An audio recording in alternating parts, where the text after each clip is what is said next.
Hamamatsu, Japan,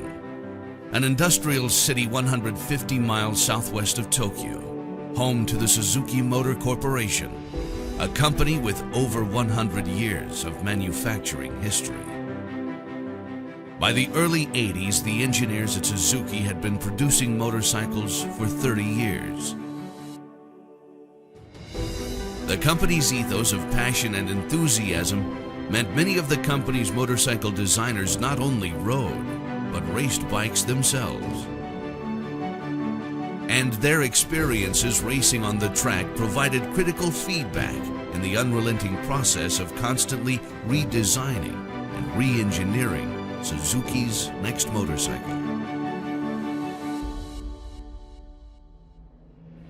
And in the mid-80s, the ceaseless effort of Suzuki's R&D team would culminate in the birth of a bike that would change the history of motorcycling forever. This is Gsxr, 30 years of performance.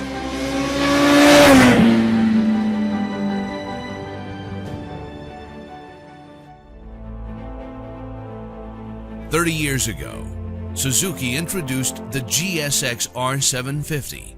a true race replica machine that single-handedly created a whole new category of performance sports bikes. And interestingly enough, some of the designers and engineers who helped bring that first Gsxr to life can still be found on the Suzuki campus in Hamamatsu today." 清水立氏って言います。会社入って40年ですね。もう長いね。At that time, Shimizu worked in the engine design department under the guidance of a project leader named Etsuo Yokouchi. A racer himself, Yokouchi began early development of the bike that would become the first Gsxr by challenging everything that the team knew about building a motorcycle meant for racing and starting the design process from scratch. 特にこの幽霊の7班はね、今回来るような話もあった横内さん、その当時の横内部長が最大馬力100馬力で最高速235キロだったかな。He challenged the engine and chassis teams to question the status quo. Once the horsepower and speed goals were set, the team knew that weight reduction would be a significant part of the design. Yokouchi had his engineers completely disassemble a 1983 GSX 750E and mark each engine or chassis part either red or blue. Red was for parts that wore quickly or failed, and blue parts had no breakage or durability issues. When the process was complete, most all of the parts had been marked blue, a sign that they were building their bikes to be durable, yet too heavy. Their approach was too conservative. All that was about to change. E4 で先行実験を随分やってたんですよ。実はGSX700 っていうのがあって、当時アメリカでね700以上の車の関税をものすごく上げた時があって、それでショートストロークの7班を作ったので、それのボアを広げて、当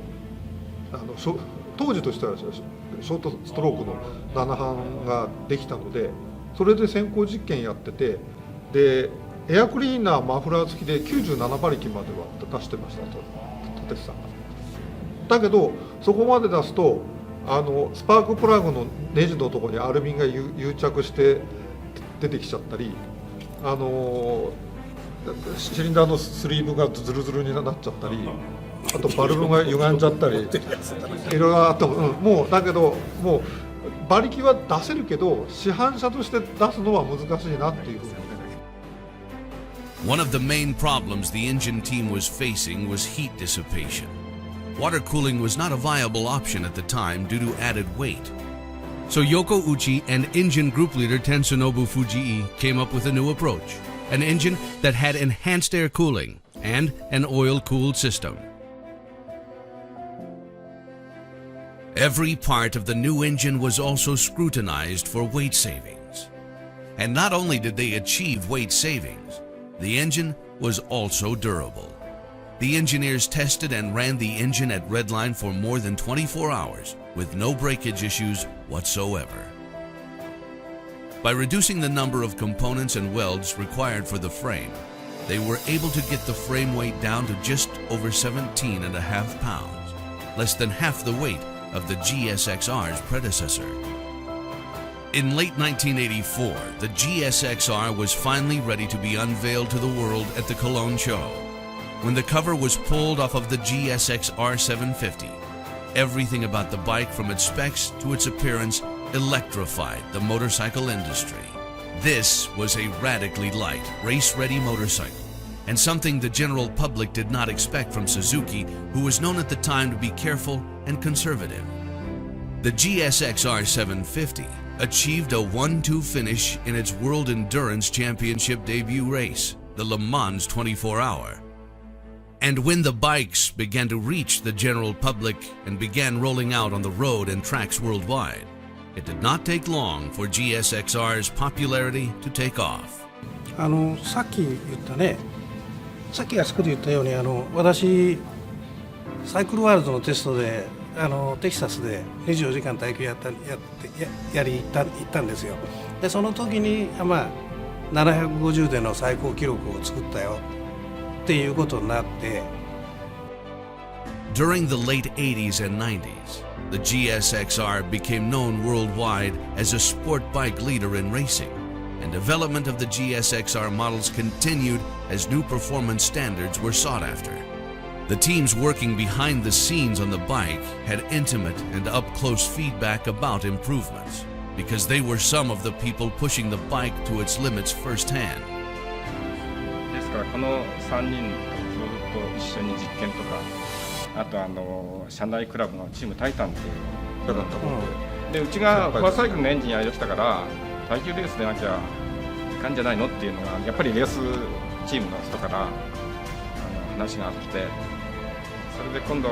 耐久レースあるから出ようってことで、例えばホンダとかヤマハとか川崎みんな社内レーシングチームっていうかね、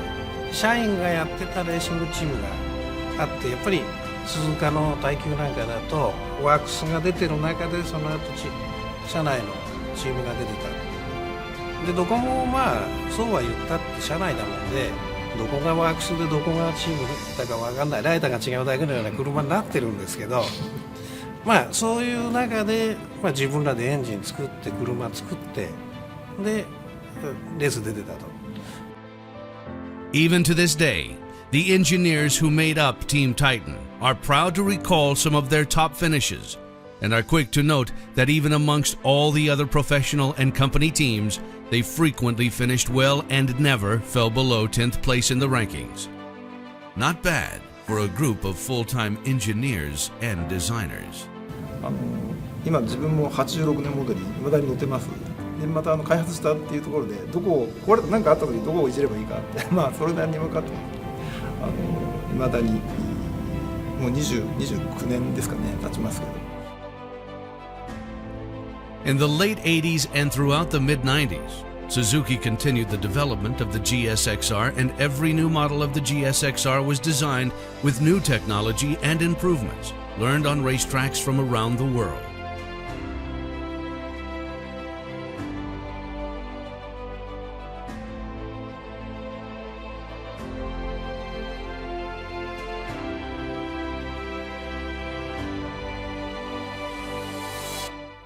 In 1996, a decade after the first Gsxr had lit the industry on fire, Suzuki reinvented the bike with a newly equipped twin-spar frame.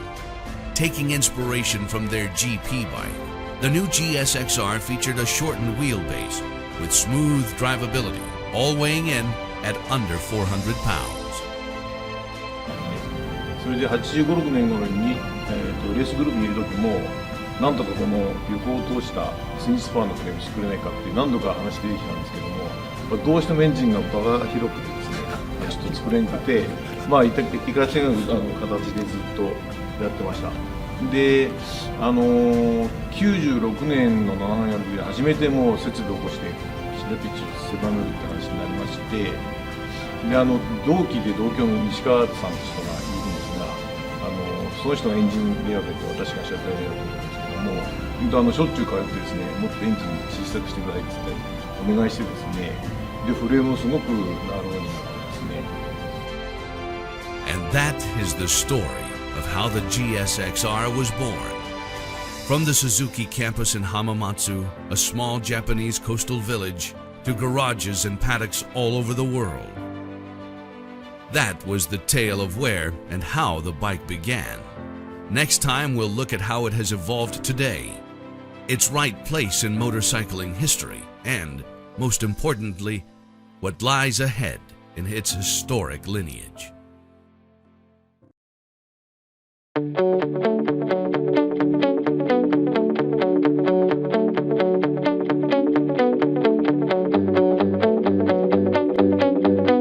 When you look back at the lineage of Suzuki's Gsxr, and you see photos of different iterations of the bike from the past 30 years, you start to notice one thing. The changes to the bike are done through evolution, not revolution. Each new model year holds the distinctly Gsxr DNA at its core, while incorporating new, improved technology and hints of sleeker design cues. 進化っていうほど大げさな話じゃないんですけど、常にこっちの方がいい、もっといいものみたいなものを求めて変貌していっているのが Gsxr だと。The model year 2000 brought the new generation of Suzuki Gsxrs, the 750cc version, a culmination of the previous 15 years of design and research, was a definite high point for the franchise, as it was heralded at the time as the best sports bike ever built. っていうのかな、当初ね179キロ目標だったんですよ。だけど作ってみたら169キロになって自分たちでびっくりしたっていう。でとにかくあの時は大号令のかかり方が半端なくて、もう全ての部品直してとにかく軽く作るんだっつって全員でなんか別の部品を軽く作ったらこの部品が軽くなる。Following that, Suzuki introduced an all-new 1000cc displacement Gsxr. With 145 horsepower, the first Gsxr 1000 did not disappoint and won almost every shootout and comparison tests in its very first year. At that time, Suzuki's Gsxr lineup consisted of 3 displacements: 600cc, 750cc, and 1000cc. The deeper you dig into Suzuki's research and development culture, the more you understand about what goes into developing their flagship bike. This team of dedicated engineers, designers, and test riders are not only trying to make the perfect bike, their quest to outdo themselves with each new model is relentless. いろいろ大変なところはあって、やっぱり常に上を狙うというか、さっきも出たけど、常にコンペティターがいてね、それに勝っていくってことで、やっぱりなかなか妥協ができないんですよ。でそこで妥協ができない中で、やっぱりかなり挑戦をしてるんだけど、なかなかそれが実現できなくて、エンジンの耐久性とかね、そういったものがなかなか耐久性と性能とが両立できないとか、そういったところはかなりありますね。The 2005 model year would bring a stylish Gsxr 1000 redesign with a new dynamic and distinctive shape. The new model's revised engine packed 175 horsepower, making it the most powerful Gsxr to date. The all-titanium exhaust and slipper clutch made the bike an enthusiast favorite. The bike won Suzuki's first World Superbike Championship and a number of national superbike titles. Gsxr シリーズの販売が非常に好調で、もう車内で作れないっていうところまで来たんですよ。だから非常にちょうど受け入れられて、世界的に受け入れられたっていうことで、その時が非常に私としては、私というかみんなでね作ったものが世界に受け入れられたということでGsxr その3兄弟で全部ベストになった全部1位を取ったっていうそういう時代を経験しました。その時がやっぱり一番良かった。And from 2007 until the present day, the innovation and constant refinement and meticulous attention to detail has remained as the Gsxr has continued to evolve. Racing has always been a significant part of the Gsxr DNA. Their mantra for decades has been simple: race on Sunday, sell on Monday. In other words, if these bikes perform on the track and do what they're meant to do during races, that impact will not be lost on consumers and will be more effective than any traditional form of marketing or advertising. And the Gsxr has always delivered results. In the US between 1999 and 2009, Suzuki won 10 of the 11 AMA Superbike Championships with Matt Mladen and Ben Spies at the helm. The brand has 13 AMA Superbike titles in total. In the World Endurance Championship, where both speed and durability are key, Gsxr has won 10 titles in the last 14 years, including 8 wins in the Le Mans 24-hour. In short, no other single motorcycle has won more races and championships than the Suzuki Gsxr. None. 鈴木の技術部門にとって Gsxr っていう名前がやっぱり特別な存在なので、その名前をつけた機種をやるってなったらもう何を目指すかはみんな分かってるみたいなそんな感じでね。And the legacy continues with Suzuki's re-entry into MotoGP, with riders Alexei Spargaro and Maverick Vinales aboard the all-new Gsxr MotoGP bike.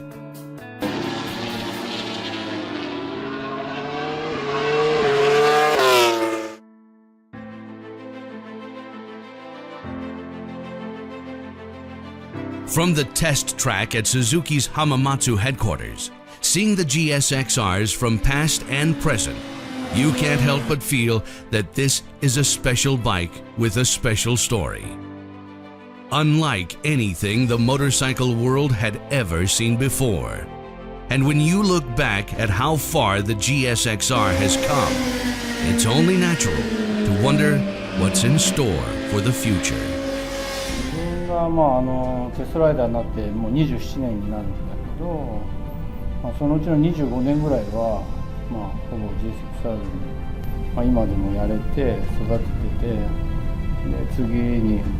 挑戦できるっていうことは、自分にとってライダーとしてね、すごく幸せかなというふうに思います。そういう意味ではもちろん鈴木にも感謝してるし、Gsxr にも感謝してるかなと。ライフっていうか